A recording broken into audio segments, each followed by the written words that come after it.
Good afternoon, good morning, or good early morning, depending on where in the nation you're tuning in.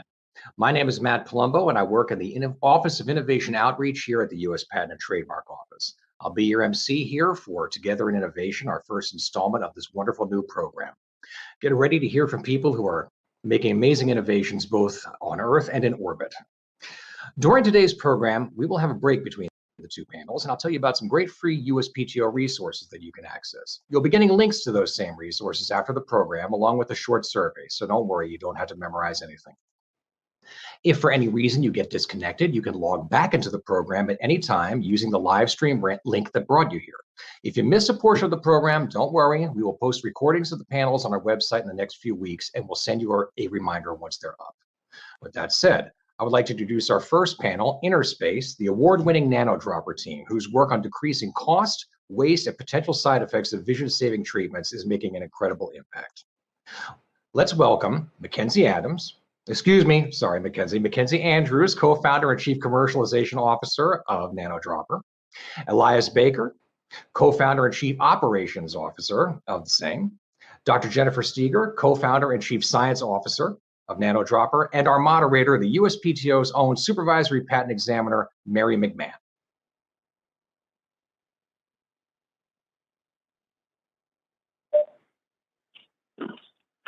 Great.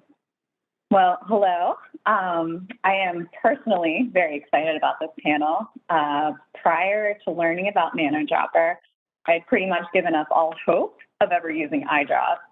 And now, while I haven't had the opportunity yet to try the product, I feel that there's hope that there's a better way to deliver some much needed relief to my dry eyes. So thank you for starting this company. So for the first question, how did you all meet?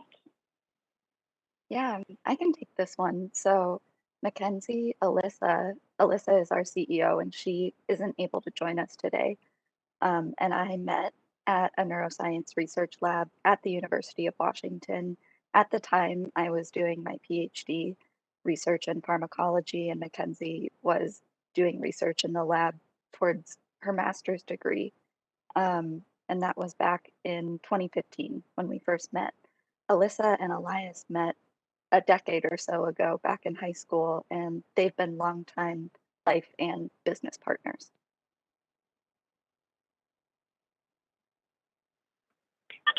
Okay, great.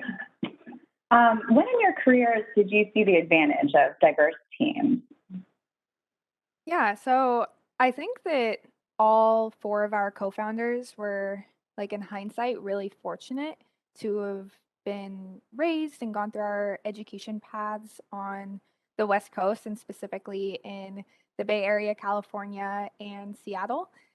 Because I think both of those areas are fairly diverse, at least from like diversity of experience and cultural diversity. And so we were really brought up in these really like diverse, inclusive environments where inclusivity has always been, I think, a priority, or at least like in the recent decades has been a priority in these areas. And so I think it wasn't until we were kind of extruded from that environment and put somewhere else that we realized how important that diverse experience is. Actually, Jenny, Alyssa, and myself at one point went to an academic competition in an area that was just significantly less diverse. It was a super small town. It was, not on either of the coasts. And I think just like the diversity of experience from the folks that we interacted with there was significantly lower than anything that we had experienced before. And it was just like this really eye-opening like experience for us that I don't know, we had some negative comments and we felt really small and almost belittled at times. And I don't know if that's because we were women or students or young or whatever it might be, but I think that experience being now kind of transplanted into this area that was significantly less culturally diverse made us realize the importance of diversity. And I can only speak for myself in this, but I think that I've tried to be a lot more conscious about, including diverse thoughts and experiences into all of our decision making processes, just in light of that experience that we had. Yeah, it definitely made me a lot more intentional about the way I think about diversity. Um, and as Mackenzie said, kind of bringing that into conversations that we have as a team has become a priority and will remain a priority.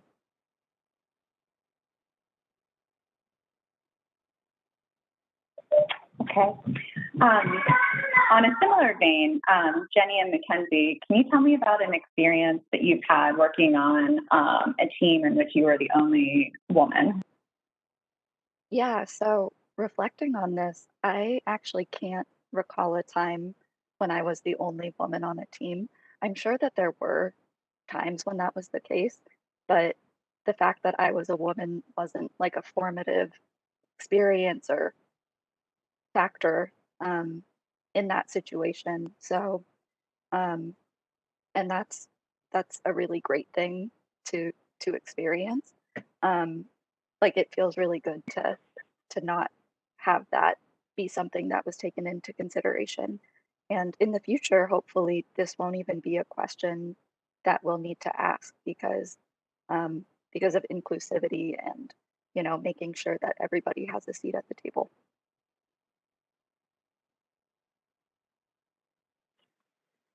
Okay.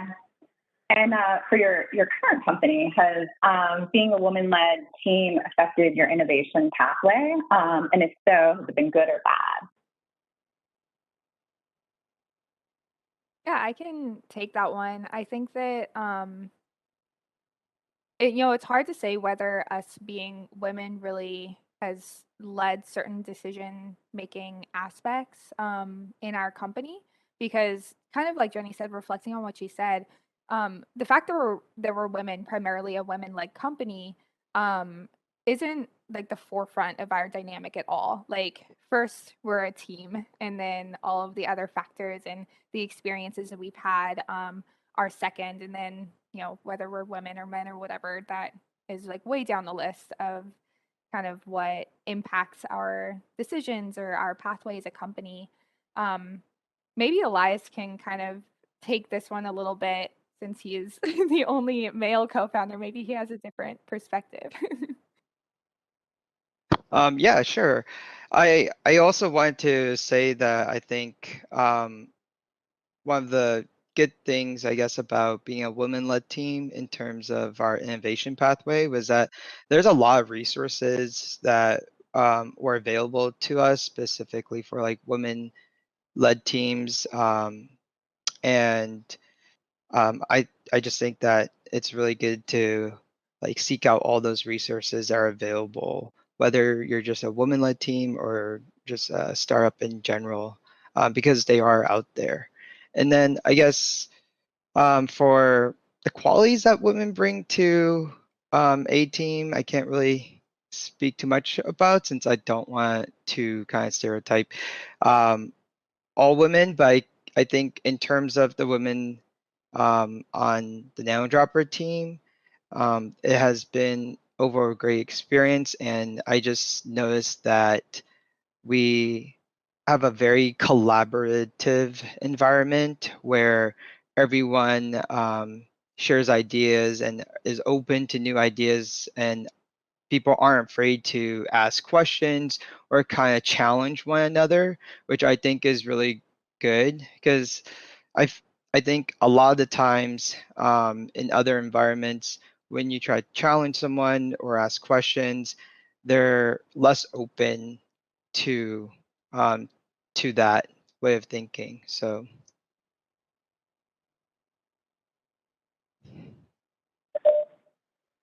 That's great. It sounds like you're very in tune with what are some characteristics that really, make a good team.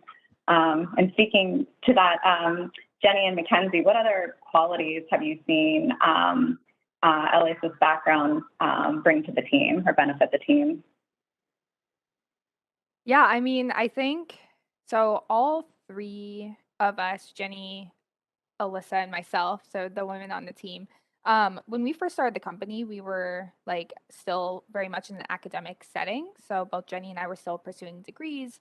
Alyssa had recently graduated from her undergrad and was still working in a research lab in academia.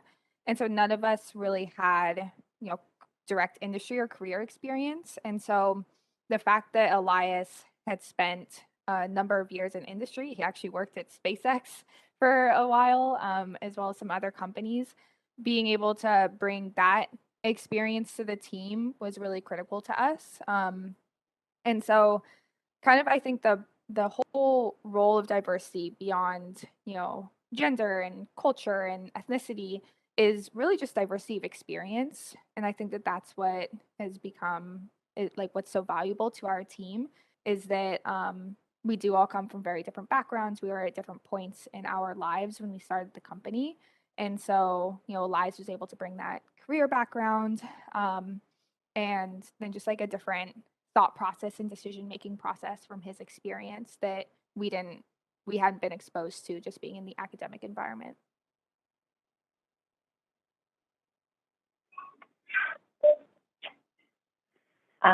All of the NanoDropper founders made it to the Forbes 30 under 30 list in healthcare. So congratulations, that's amazing.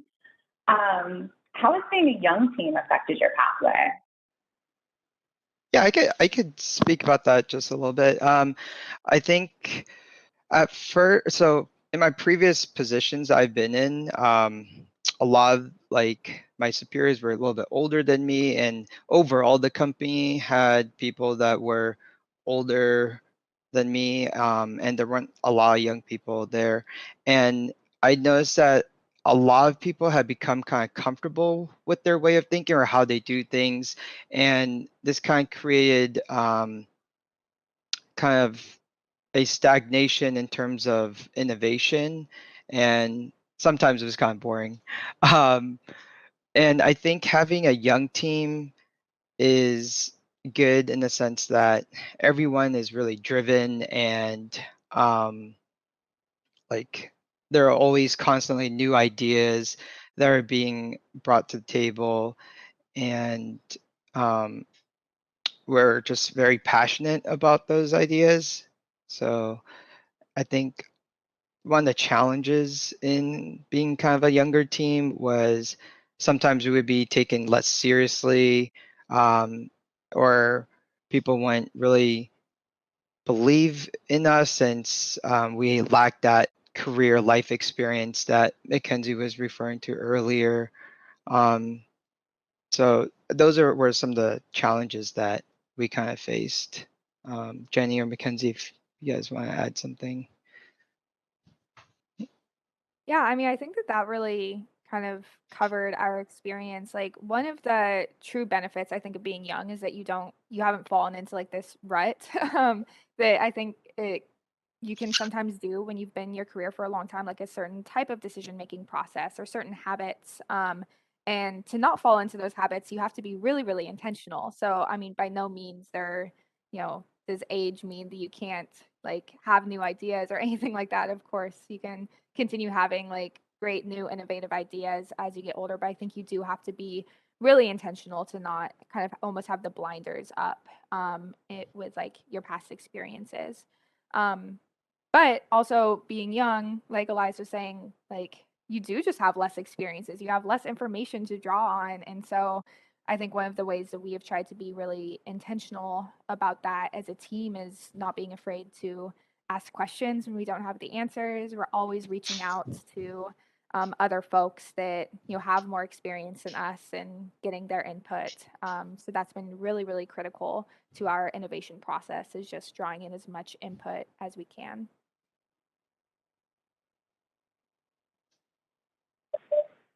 Yeah, I think you touched on a lot of like really good things about what youth bring to the bring to teams, that drive, that creativity, that energy. I know whenever I go to a college campus, it just seems like you can feel the energy in the air. And so speaking of colleges and universities, you all also participated in the Collegiate Inventors Competition. Can you describe some specific benefits of being a student team? and resources maybe that students can tap into? Yeah, definitely. So, like we said, we did start primarily as a student-led team, and actually, a lot of our early kind of traction that we gained was through academic competitions. We started out of the University of Washington. They have a really great entrepreneurial program there, and like a health innovation competition, a business plan competition. And so, really using those opportunities as kind of a kickstart to the company was fantastic because going to these academic competitions, not only do you get this opportunity to share your idea, but the amount of feedback that you receive from the community that's present at those competitions, as well as of course, the potential for like prizes and funding and stuff like that. But I think really just that feedback and the folks that you meet there. I mean, some of the folks we met were some of our earliest investors. Um, so if you are a student or have access to like university resources, definitely tap into that. We used to always say that we pull our student card. That's like another thing is that um, usually people are really open to helping students. Like, students are out there trying to learn. At the beginning, we really were like super new in this field of eye care and eye drops. None of us had that background. And so, reaching out, calling clinics, calling ophthalmologists and optometrists and asking for their feedback, they're just really open to helping students and sharing resources. And so, anytime that you can, pull that student or even just like hey, I'm new to this and I want to learn, you don't even have to be a student. But I think just approaching problems from that mindset and approaching other people from that space of I want to learn from you can really go a long way when you're asking for advice. Yeah, and just to kind of add to that, one thing that I can at least speak to kind of from my perspective of being the person that has dug through the research and, had specific questions, turned to the literature to try to seek answers to those questions. Being at an academic institution and having access to all of the academic journals that universities typically subscribe to was incredibly valuable, as was taking advantage of some of the other resources, like speaking to librarians. I had no idea that librarians could help you with research before starting NanoDropper and needing assistance with some market research I was doing. Um, Universities also typically have subscriptions to more expensive software programs like PitchBook, which is something that our team has used a lot. Um, and yeah, so I would say just look into things. If you're coming from a scientific background, maybe look into what the business department or business school at your university is doing.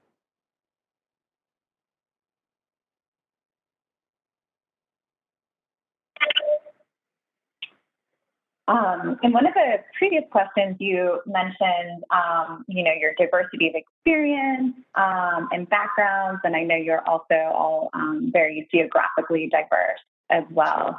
Can you speak a little bit more to how some of those factors have helped with the success at NanoDropper? Yeah, definitely. So, kind of like I said, I think the key ingredient to diversity is this diversity of experience.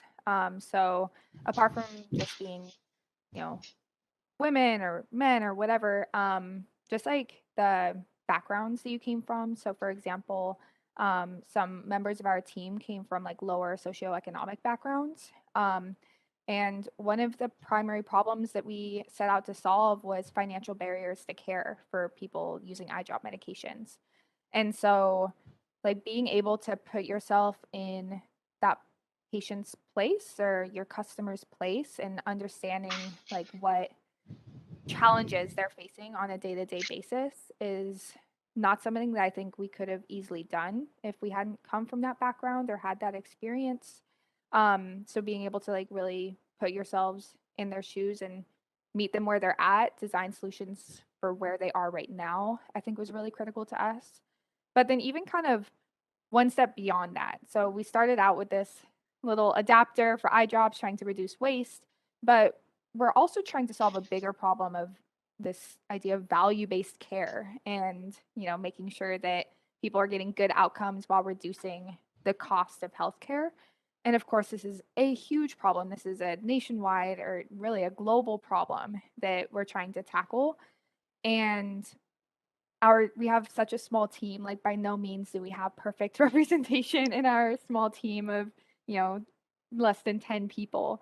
And so we have to be really, really intentional about, hearing these diverse stories. So whether that's patients writing us emails that land in our inbox, or actually going out and like purposefully trying to talk to more people and understanding what their experience has been like, those types of intentional encounters have been really critical to us for our whole decision making process. And so I think that that's kind of like the bigger picture, is that no team is ever going to have perfect representation, perfect diversity. And so you have to be intentional about how you're incorporating different perspectives from within and outside of your team.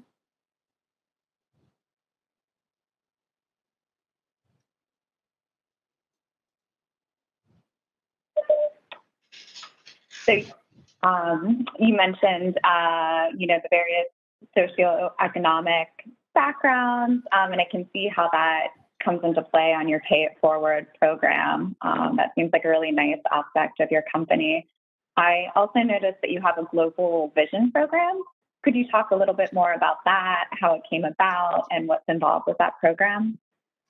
Yeah, definitely. So, you mentioned our Pay It Forward program, and that is a program that's really focused on customers within the United States.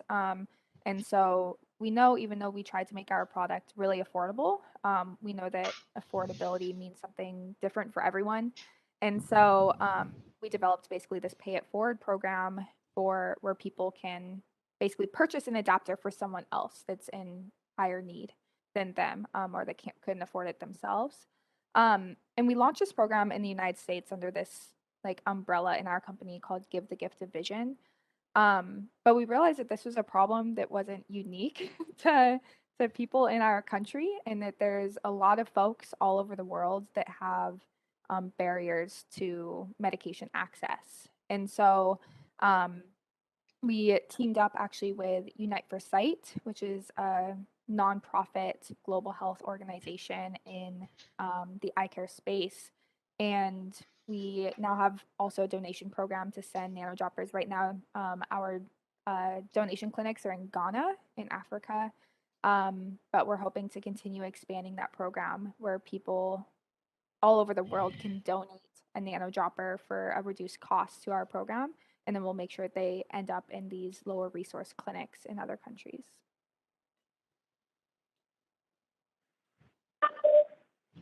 Yeah, that sounds like it's a really amazing program.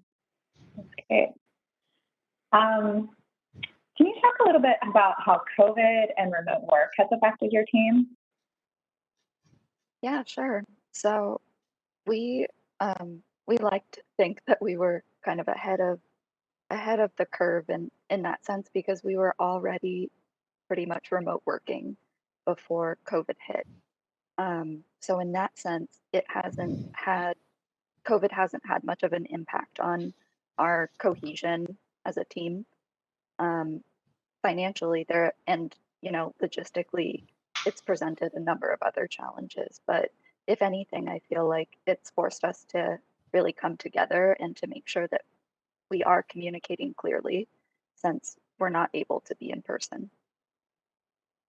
Yeah, and I think another like benefit, of course, there's so many challenges and so many um, you know, super unfortunate and sad things that have happened through this pandemic. But I think that a few things that have, improved is just our connectedness to people outside of our local community. We wouldn't, be able to have like this, WebEx event where we're all over the country if we didn't get comfortable with these types of like online networking. And so, for our team at least, it's given us access to talent all over the country and all over the world to work with in a much more probably seamless way than anybody would have been comfortable with, 3 years ago. And so, I think seeing how the world has come together a little bit more, and that we do have more cohesive collaboration with folks, on the other side of the country, the other side of the world is definitely a huge benefit that we've come across. Yeah, and I think we also really utilized the technology that was available today to kind of help us form a sense of community in the workspace, since it is really challenging when you're all remotely working in different locations. So like we'll come up with, for example, like happy hour nights where we play board games online or something, and we've done a like a mixology class together, just a sense of like kind of team building, but remotely. And it's been helpful to use the technology that's available. And it's actually sometimes easier since everyone could be at home and we could just all do it remotely. So that's been kind of challenging and also helpful. Yeah, I think like at the beginning, everybody like kind of cringed at this thought of like Zoom happy hours, like Yeah. awkwardly sitting like on this Zoom screen. But so many like innovations have popped up in this space. There's actually like really cool and fun like remote happy hour like team building activities that people have come up with, which just kind of goes to show like when push comes to shove, like innovation will always prevail. And yeah, there's really fun things out there to build a virtual team. Yeah. Yeah, a while ago, we actually did a virtual escape room together where you could like interact with different things in the room that we were trying to escape. It was really well done. I was super impressed with how like built out that platform was. So definitely look into that if you, like many of us, are working remotely.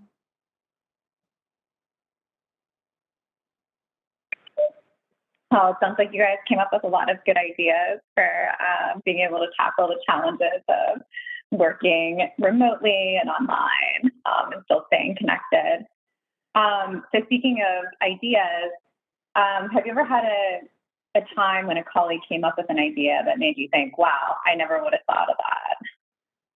Yeah, I think we can all agree that this happens pretty much every single day, if not multiple times a day.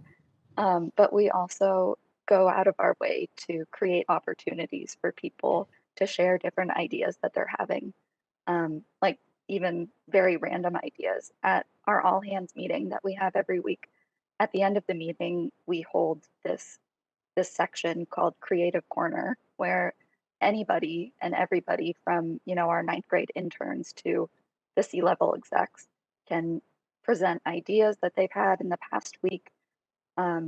Typically, these ideas are about like marketing campaigns and things like that, but there have also been just like a huge variety of ideas. And it's always really fun to hear about what people come up with.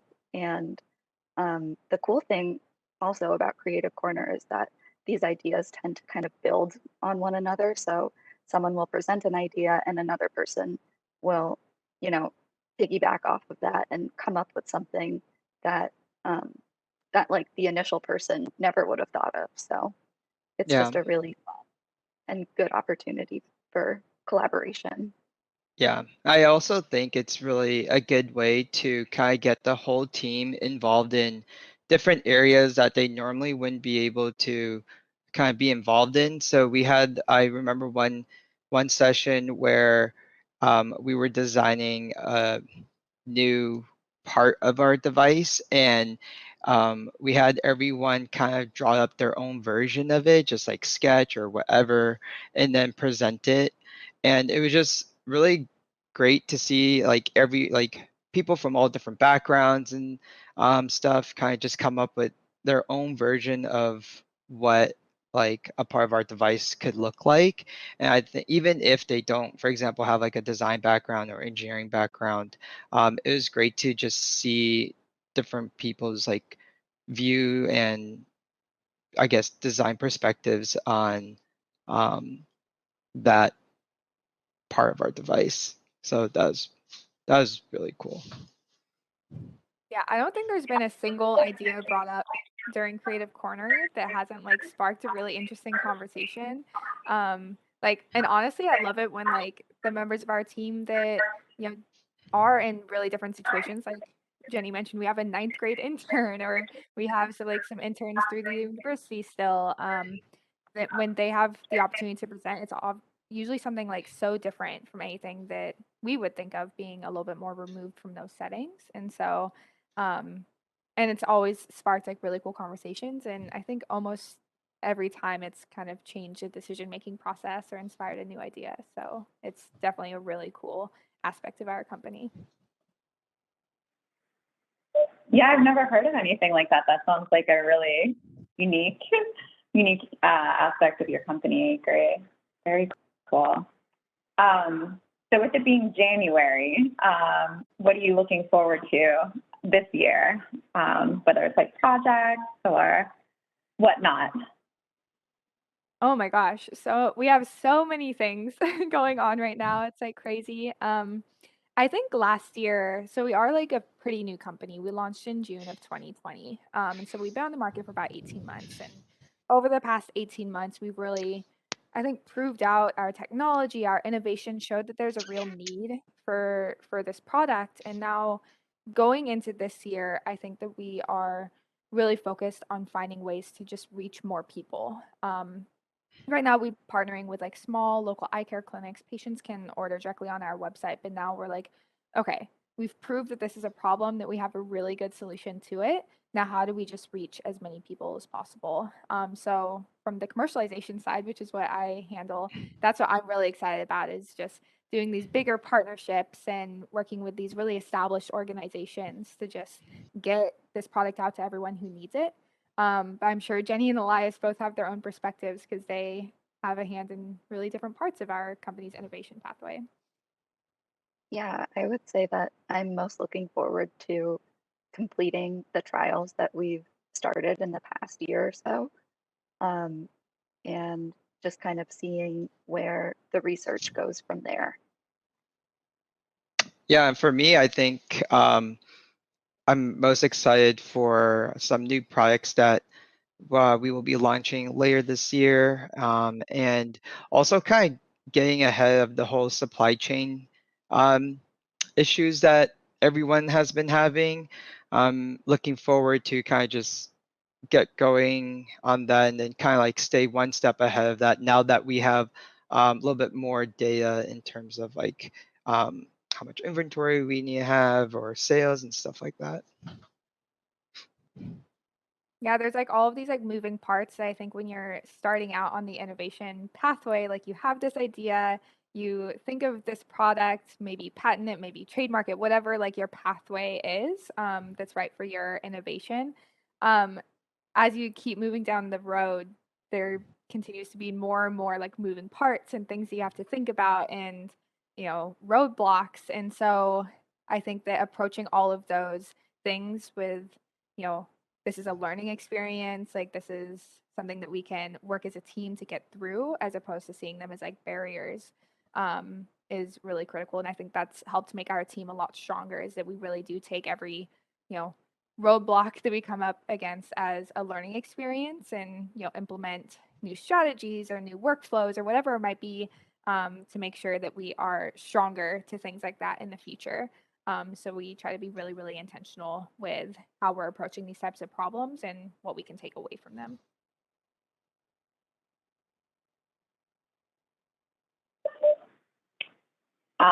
One of the things that you all hit on in there was that you just started in June of 2020, I believe. That's really amazing because it seems like your company, everything you've done, it seems like you would have been around for so much longer than that. So really incredible.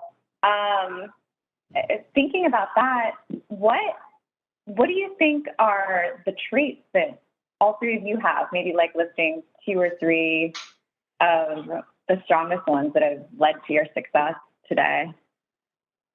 Yeah, I think that we're all incredibly scrappy and resourceful, and we're not afraid to just like roll up our sleeves and get to work. Because there's a lot of work that goes into starting a company and running a successful business, but um, we're very much able to kind of identify what needs to be done and then we come up with a plan and we execute. And we're all kind of willing to step way outside of our comfort zones in order to address problems that crop up. Yeah, and I think another just kind of like benefit to our team is that we all have very different skill sets. So I think sometimes when you're like building a team for a new project, it can be really easy to seek out people that have the same background as you because maybe you can communicate with them better. They like understand like your way of thinking better, but it is so important to bring in people with different backgrounds, different skills onto your team because you know at the end of the day there's always going to be a problem that you can't solve, and you better hope that somebody on your team at least has an idea of how to start approaching that problem. So that's been really critical, is that we really do all have different skills, both technical skills but also like different ways of approaching like communication and interpersonal relationships, and like all of those things really do add up to make I think a really well-rounded team. And so there's not like one or two or three skills that will make you a successful business. You really have to have people with all of those skills, or at least like the willingness to learn those skills to be successful.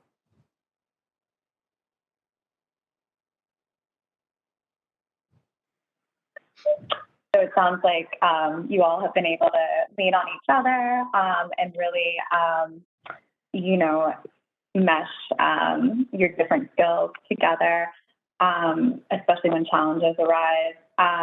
So outside of your team, do you have any mentors that you have used? Yeah, absolutely. So I think collaboration with our mentors and our network has been absolutely critical for us because we are a really small, young team. So we have mentors in the like eye care space. So we have ophthalmologists and optometrists who we've brought on as advisors that we can turn to, and they're available over text at midnight, and they'll respond to us whenever they can. So like having those types of people in your corner that are just supporting and believe in what you are doing and are willing to take that little bit of time out of their day to help you out has been really critical. And even earlier on, before we had those folks officially part of our team, like throwing it back to the student competitions that we were a part of, just being able to, at an event, openly ask questions and pick people's brains about an issue that we're having, or, is this the best business model, or is this the best way to approach manufacturing? Just being able to ask those questions to a community that you're in is super, super valuable. So I think just like building that community around you, folks that you can reach out to, or even if it's just, hey, do you know somebody who knows someone who can answer this question? Just, kind of putting yourself out there has been really important for us.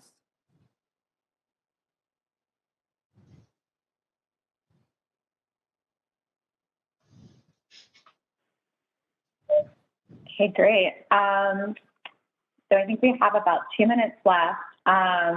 Would you mind providing some closing remarks or maybe a recap of what has already been said on how your different backgrounds make your team greater than the sum of its parts? Yeah, I can start that one off, and then Jenny and Elias can close up. So I think, so kind of going back to this overall idea of like diversity of experience, I think that that's really the biggest piece in the puzzle. Like diversity of experience can encapsulate everything from gender, culture, ethnicity, geographical location, socioeconomic background, but also just skills and career experience and travel experience. Like all of these things build a person, and then we'll build a bigger team. And so being really intentional in seeking out diversity of experience and doing that both internally with the members of your team that you have, but also doing that externally with mentors and customers and advisors is I think probably the number one ingredient of like what has made our team successful. Yeah, and then I think overall our like team composition, like being really intentional, like Mackenzie was saying about our team composition has also helped us kind of be successful and kind of got us to where we are now, since each of us um have kind of like experts in our own respective fields, but we also, like Mackenzie was saying, how we have different backgrounds and skill sets and come from, you know, different parts of the world has really helped. And then just being intentional about when we hire new people, we want, you know, we don't want just the same like copy of one of us. We want like someone new with fresh ideas. So just being intentional about our overall team composition has helped. Also, I think being open-minded and going out of your way to make sure that you are keeping your mind open to receive input from everybody. Like I said before, you know, everybody from our 9th grade intern to our C-level execs are actively encouraged to contribute to conversations that we have. And so just, yeah, really emphasizing that openness and the willingness to collaborate and be inquisitive. Those are all qualities that I think have contributed to us being where we are today.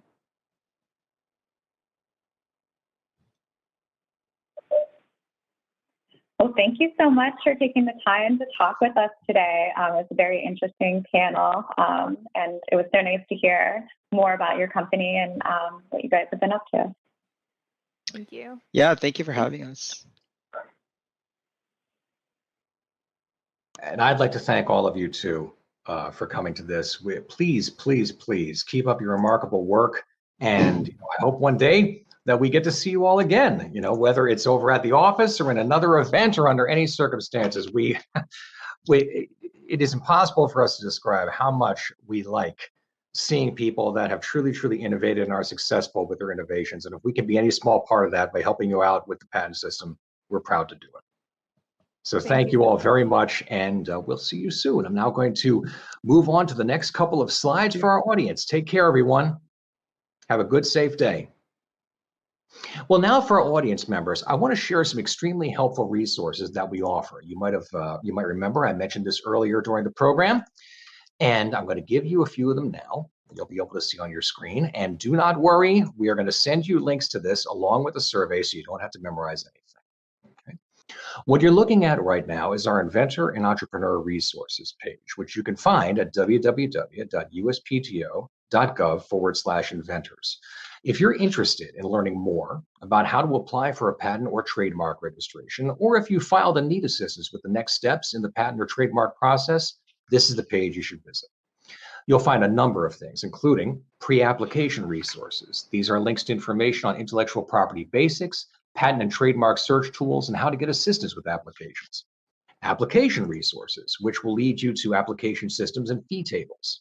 Post-application resources, which will lead you to information on checking application status, responding to office actions, and utilizing petitions and appeals.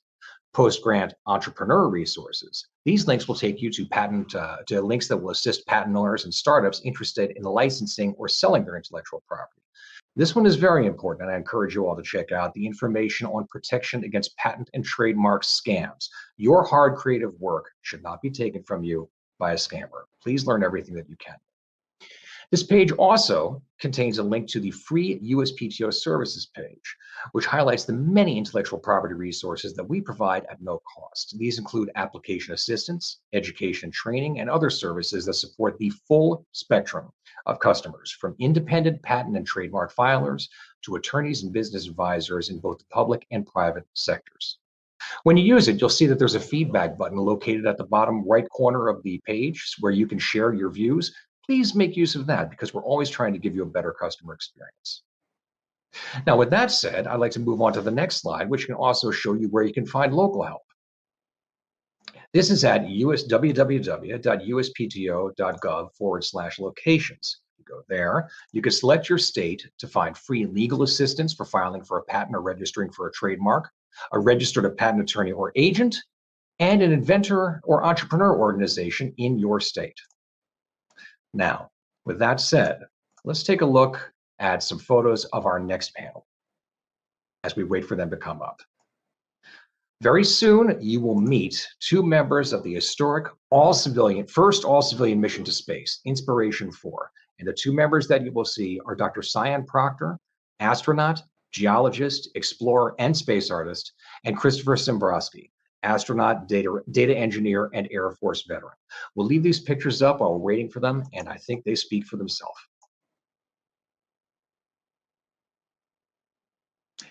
And with that, I believe it looks like the wait is over. So let me once again introduce Dr. Cyan Proctor, Chris Sambrowski, and the USPTO's own Nathania Ferguson, head of the Office of Innovation Outreach. Thank you all for coming, and we really, really look forward to this conversation.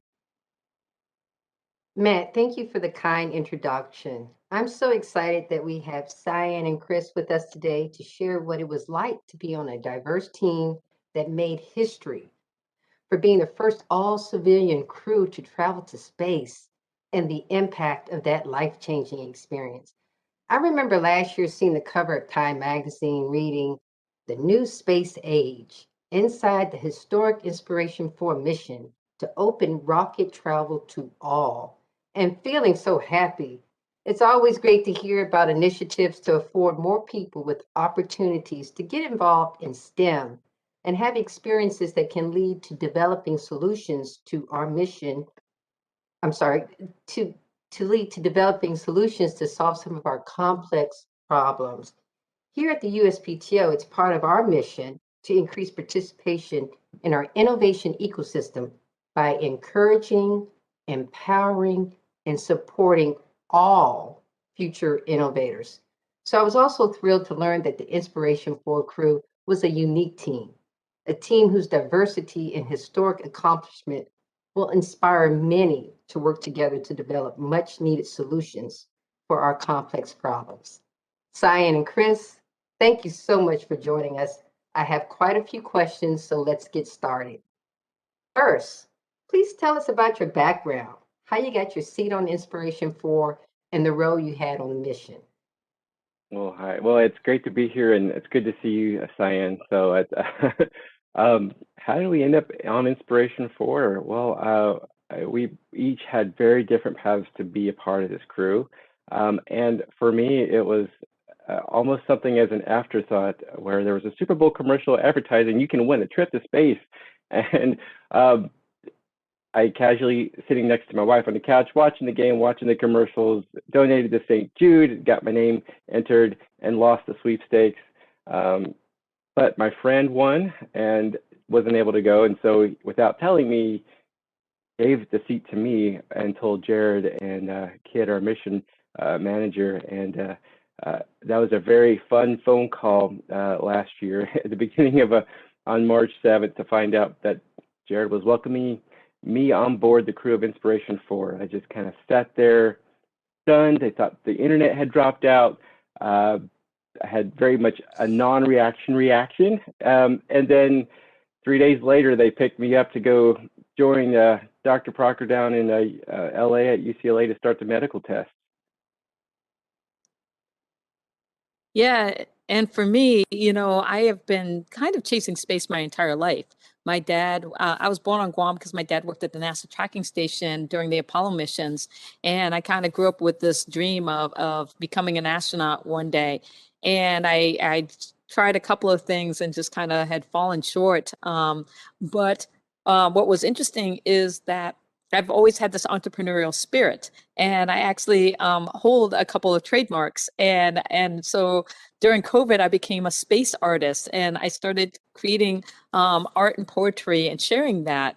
And people kept asking me, well, how can I buy it? How can I buy it? And then Inspiration 4 announced not only Chris's seat, which was the generosity seat, but that there would be another seat called the prosperity seat. And you could win that by showing your entrepreneurial spirit by, one, opening up a Shift 4 shop and selling something or providing some kind of service. And then the other one was by creating a 2-minute and 20-second Twitter video. So I thought, okay, maybe I can win my way to space. And so I created, I opened my Space to Inspire shop, and I created a video where I talked about why you should send an artist and a poet, and how we should strive for a Jedi space, a just, equitable, diverse, and inclusive space for all of humanity. And my video ended up, I ended up getting selected for the prosperity seat. And it's been a life-changing event. Wow, thank you both, Chris and Cyan. And it's interesting because I read your bios and I've done my research. Both of you have remarkable accomplishments in STEM fields. However, from what we just heard, you were not selected to be a member on the Inspiration 4 crew because of those accomplishments, but instead it was your passion for space. It'll be great to hear about the people in your life that had an influence on you developing a passion for space.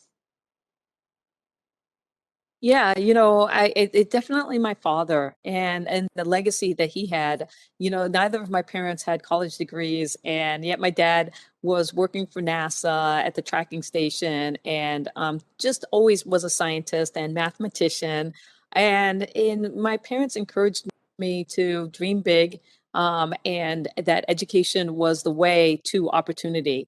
And so I think of my career as a geoscience professor over the last 20 plus years, and just how I've been able to use not only my education, but also to inspire through education a diverse group of people to really think about the role science, technology, engineering, and math play in their lives. And now to add that arts component and thinking about creativity and how creativity leads to prosperity.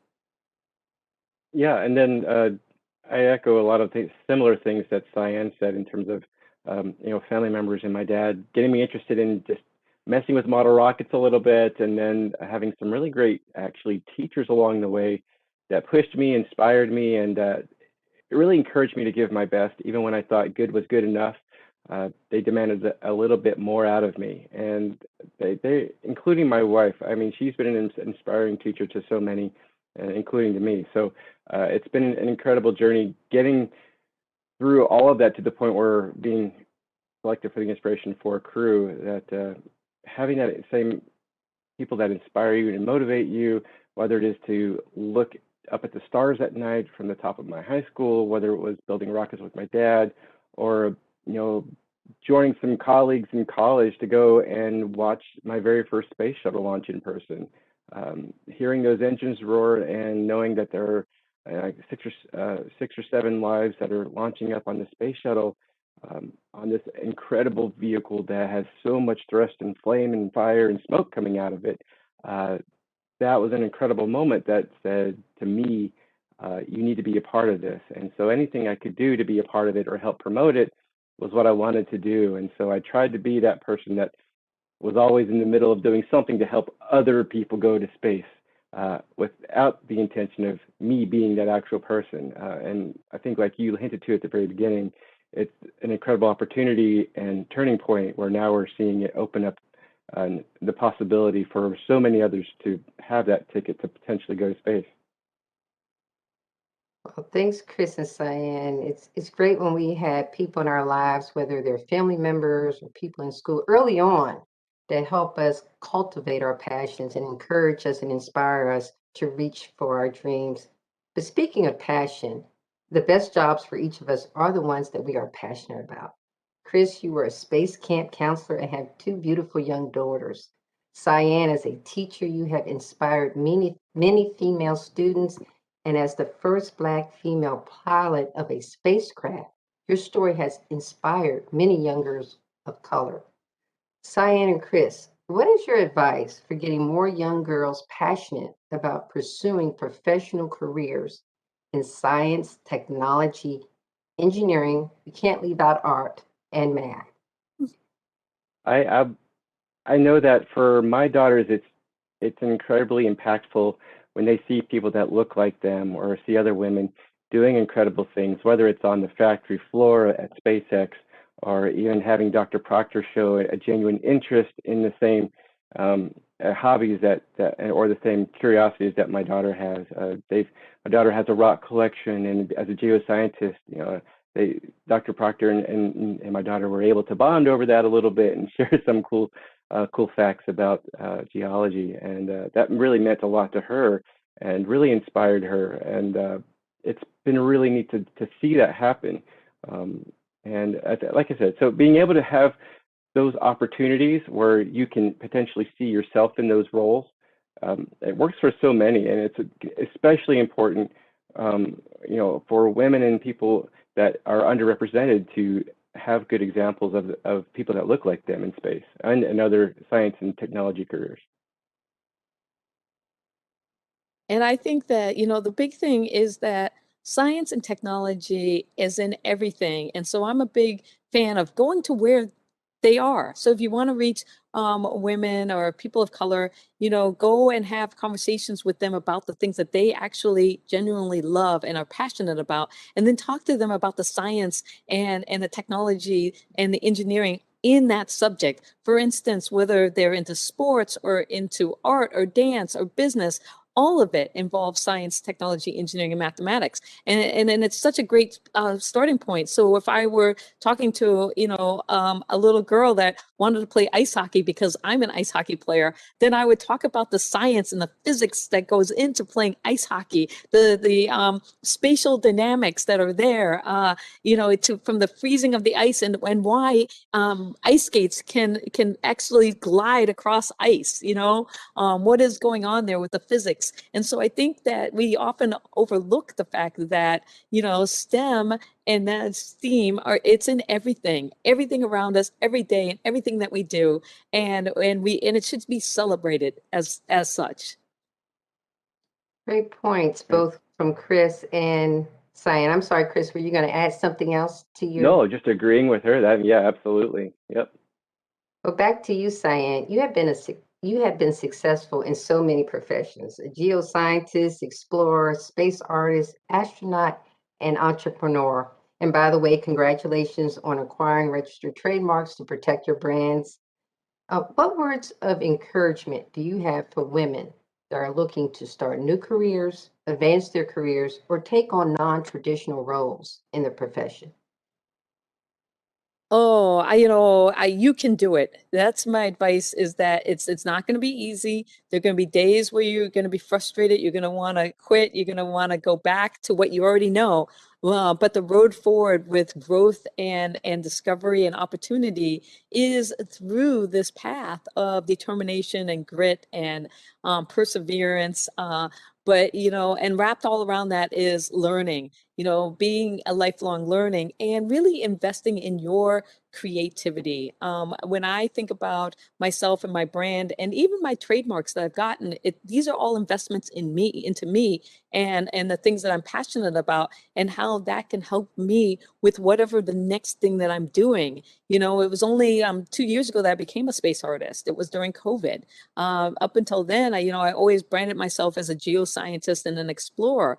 And so now I found my kind of like authentic voice, I feel like, through this artistic creativity. And now I look at that and I say, okay, well, there's a lot to learn here. I got to learn about paints and brushes and materials and programs and all of that. But it's also exciting because as I go down this road and opening up this new area of opportunity, looking for mentors, looking for people who have already paved the way that can help me and guide me. You don't have to do it alone. And that's the big thing. You have allies out there, and take the time to find those allies, those mentors, those sponsors, and keep moving forward. Thanks, Cyan. Chris, you are a veteran, and thank you for your service. During our annual Veterans Innovation and Entrepreneurship Program, we have an opportunity to inspire and support veterans who are using skills they obtain from being in the military to successfully start their own business. What are some of the skills that you acquired during your military service that you drew from to have a successful role in the Inspiration 4 mission? Right. I will say that, I mean, in all stages of my career as a civilian, I've been working with military veterans the entire time, whether it's as a data engineer or working in building automation, and then especially going through this whole process this past year of training and going through the process of getting ready to go to space and then coming back. You're meeting so many people that have been connected to the military and use their training now to help commercial space expand and move forward. And so it's a lot of those same skills that I've used going forward, and with Inspiration 4, a lot of the technical training that I learned in the Air Force was actually pretty helpful. I was on part of the electromechanical team that maintained our ICBM fleet in Montana. So, you know, I was adept and pretty good at reading electrical one lines and understanding those systems. And I brought that to the crew when Jared said, you know, I don't really want to understand electrical one lines. I'll worried about everything else, Chris. All right, and I stood up and said, no problem, we'll take care of that, and learned it as best as I could. But beyond that, just the experience and this is a common thing you hear about a lot when it goes to space or when it comes to our training, is that we had to do a lot of things where we were feeling comfortable while being uncomfortable. And there's a lot of times in the Air Force and in the military, especially on deployments, where it's 120 plus degrees out in Iraq, or you're freezing negative 20 degrees in the middle of Montana, and you're not in the most comfortable shape, but you still need to perform and support your team. And that, I think, was one of the biggest takeaways I had. And then staying humble and staying respectful and knowing that the mission is the most important. Those are the things that you take away from military experience, and what I took particularly with me to space. Thanks, Chris. I'm going to move on to talk more about the inspiration for crew as a whole. And we know that the crew was diverse in gender, race, age, and background. So just wondering, how did the diversity of the team contribute to the success of the overall mission? Oh, well, we all brought individual things to the mission that completed us as a whole cohesive unit. Even from when it comes to like our personality types and what our personal strengths are, we definitely complemented each other in many aspects to that. And being able to speak to so many different people from so many different points of view helped all of us as a crew together share the message of inspiration a little bit better than we could have done on our own. What do you think, Cyan? I totally agree. I think that, you know, we not only did we each have a strong narrative that we brought to the I4 mission, but we were able to share that out to the world. We'd like to think that anyone, anywhere in the world could relate to us in some way because of our diversity. But also, you know, when we were doing tasks and working with each other, it was nice to have that diversity because we had diverse opinion. The way we came at each of the things that we were doing, we really complemented each other, like Chris said, because it was one of those where we could rely on each other, but we could also get insight from each other, ways of thinking about something that we may not have thought of and been like, oh, okay, that sounds cool. That makes sense. Let's try this.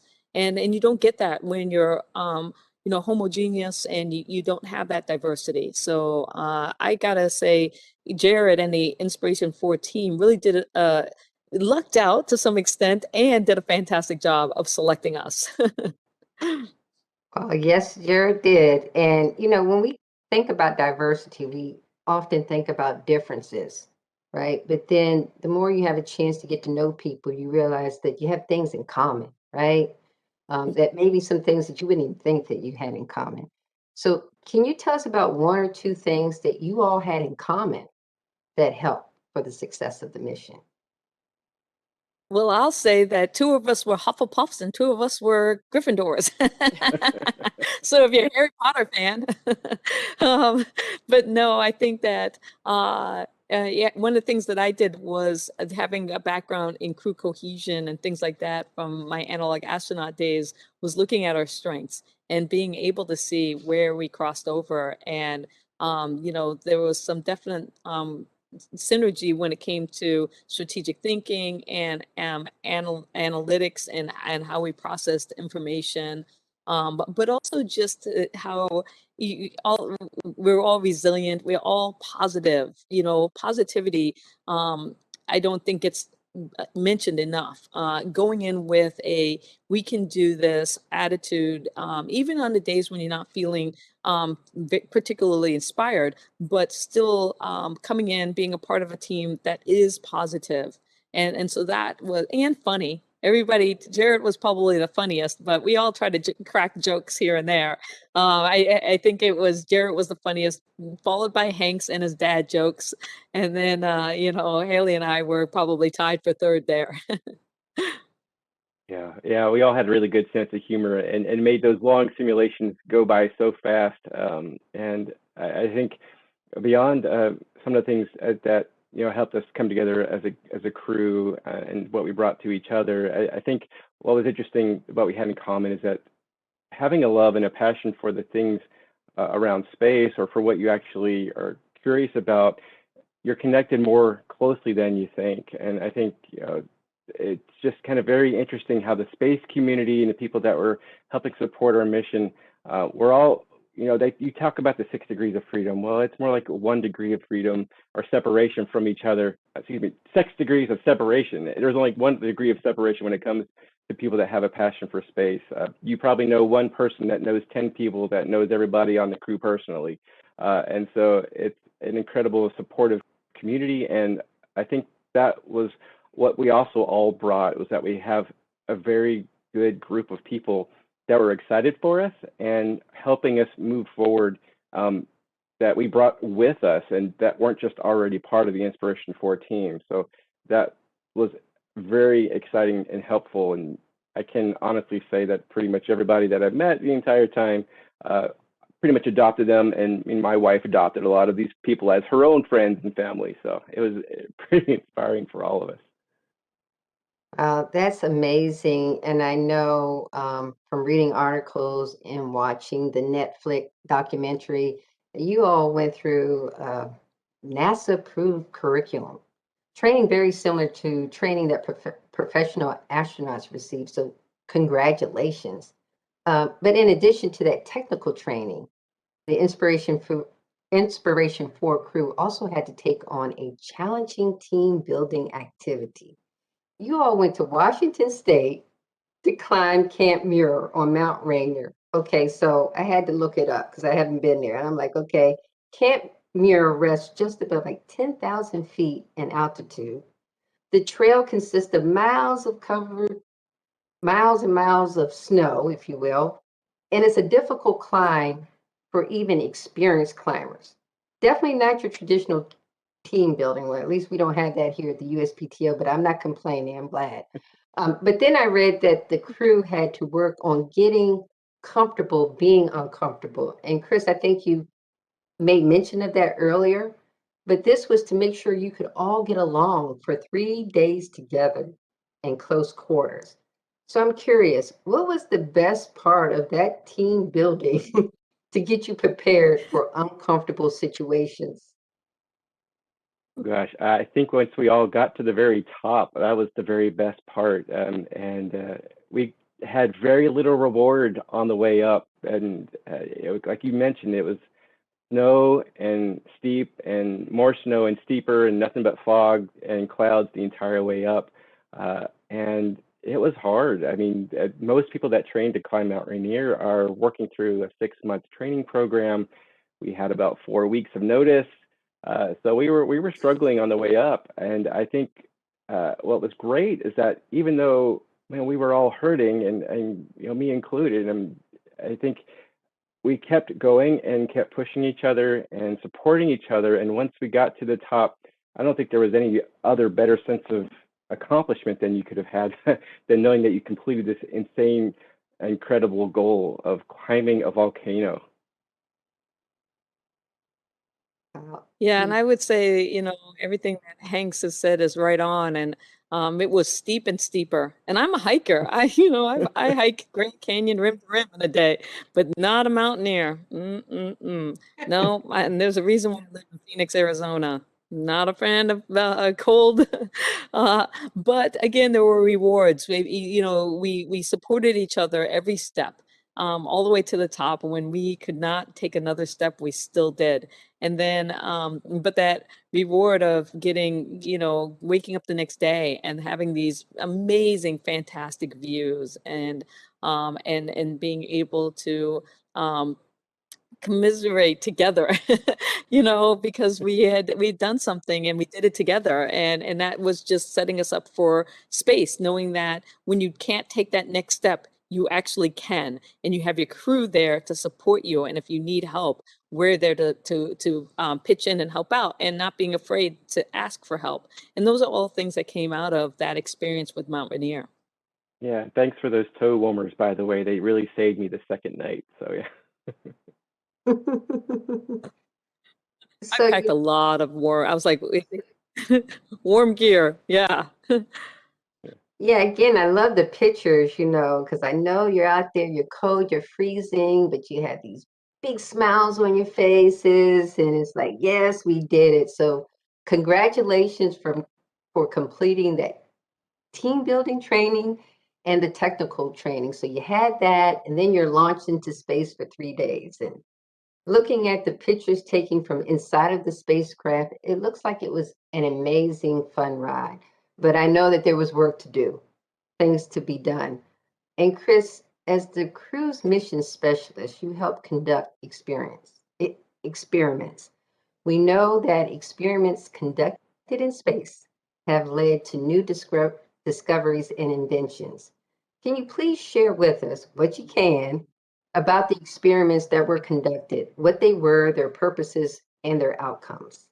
Yeah, a lot of the experiments we worked on were medical in nature. I think we were the perfect test subjects for a lot of these things, since we are not your typical NASA trained or NASA screened physically perfect specimens, and so we did a lot of swabbing the environments, and different body swabs to check our microbiomes, both pre-flight, post-flight, and during flight, and to see how they changed. And that's important for future flights going forward, to see if there's something that's positive happening or something we need to address. I think one of the more interesting things that we were able to do is going to help advance not just future space flight, but help extreme medicine advocates, where we had a butterfly ultrasound device, which is a handheld ultrasound that fits in the palm of your hand and connects to an iPhone. And we're able to do scans of our bladder to see the levels of fluid in there. We did scans of our eyes to check the lens and the optic nerve to see if the fluid shift from being in microgravity affected the shape of those. And one of the more important scans we did was we scanned along our neck, the interjugular vein here, to see both before and during the flight, how much flow is going through that vein, and if it's going the right direction. Because if you have flow reversing in your body, then that can cause lots of different medical problems, and we want to make sure that future people that are traveling to space don't face those same things. So we're still looking at getting results back in the next couple of months, as they're still doing lots of research on those samples. But those were some of the advances that we were trying to help push forward. Thanks, Chris. I know we're running out of time. I'm telling you, I could just spend the day with the two of you. It's just amazing to hear about these experiences. But Cyan, you are a talented artist and poet. And we got to hear about some of the art you created while in space. Yeah, I was really lucky that I got an opportunity to paint and draw while I was on orbit. And so, it takes a lot of time to take and draw out a painting and then to paint it all in. And I feel very fortunate that my crewmates gave me that time and space to be able to do that. And that's one of the things that, again, winning the entrepreneur seat and thinking about, well, not only how do I inspire, but how do I push myself as an entrepreneur, and thinking about my Space to Inspire brand and the trademark and all of those kinds of things, and why it's important to think about your passions and stuff, but also protecting your the things that you create. And so I have those two beautiful drawings, and they're in a safe back home. They're in a nice protected area. But yeah, again, I think that what was most fun is that coming together as a crew and doing the medical. Chris got to play the ukulele. I got to paint. Jared and Haley also did some stuff that they personally wanted to do up there. So going to space was a lot about the research and advancing humanity, but it was this idea of work, live, play, laugh in space, that this is the new frontier, and we've got to be able to do all of these kinds of things up there. Wow. again, amazing. I applaud the both of you and the entire Inspiration 4 crew. We can't thank you enough for spending your time with us today to share your inspirational stories and experiences from that historical mission. So Matt is appearing to make sure I don't go over my time. So I'm going to turn it back over to Matt. But before I do, I just want to share a quick quote from Dr. Mae Jemison. Never limit yourself because of others' lack of imagination. Never limit others because of your own lack of imagination. So thanks to you both, and we hope to see you again soon. Turning it back over to you. Thank- You know, Cyan and Chris, I have to echo what Nathania just said. I don't want to say anything now. I would rather just listen to you, listen to both of you. It's been fantastic, and thank you so much. But I do have an obligation to tell our audience about some new free resources, and to also remind our audience that if you missed any part of this amazing conversation or the amazing conversation with the Nano Dropper team, within a few weeks, we will have a recording of this up on our website. So don't worry about that. Again, Cyan and Chris, thank you so much, and have a good, safe day. Thank you so much. Bye. So in a moment, we'll see a couple more slides about great resources that you can have from the USPTO, and I'm happy to tell you about them. And once again, let me remind you that after this is over, we will send you a survey with links to all of these resources, and we really hope you check them out. This is the Journeys of Innovation series. You can watch this and get inspired by the stories of innovators from all different kinds of fields, and learn again from their stories how to harness your own innovation, how they did it, and how to make great contribution, and also, you know, how to work with the USPTO when we're always your partners in innovation. The next thing I'd like to talk about is upcoming patent and trademark educational training on the next slide. And that includes the February 3rd Intellectual Property Basics and Helpful Resources event, the Patent to Patent series, and the Trademark Basics Bootcamp series, and many, many more. Just go to uspto.gov /events, and you can find educational events for all aspects of intellectual property and STEM and more for people of all ages and all levels of profession. I would also like to point out on the next slide to some special events coming up from our own office, the Office of Innovation Outreach. These include the Black Innovation and Entrepreneurship coming February 17th and 24th, the Women's Entrepreneurship Symposium coming March 2nd, 16th, and 30th, the next part of Together in Innovation coming April 13th. We hope to see you there too. I would also like to point out that one more resource, which is Inventor's Digest magazine, you can look up and regularly features USPTO content. So with that said, thank you very much for being with us today. We hope to see you at future events. And if you have any questions about today's program, please email us at togetherininnovation@uspto.gov. That's one word, togetherininnovation@uspto.gov. Thank you, everyone across the country. Have a great day. Stay safe.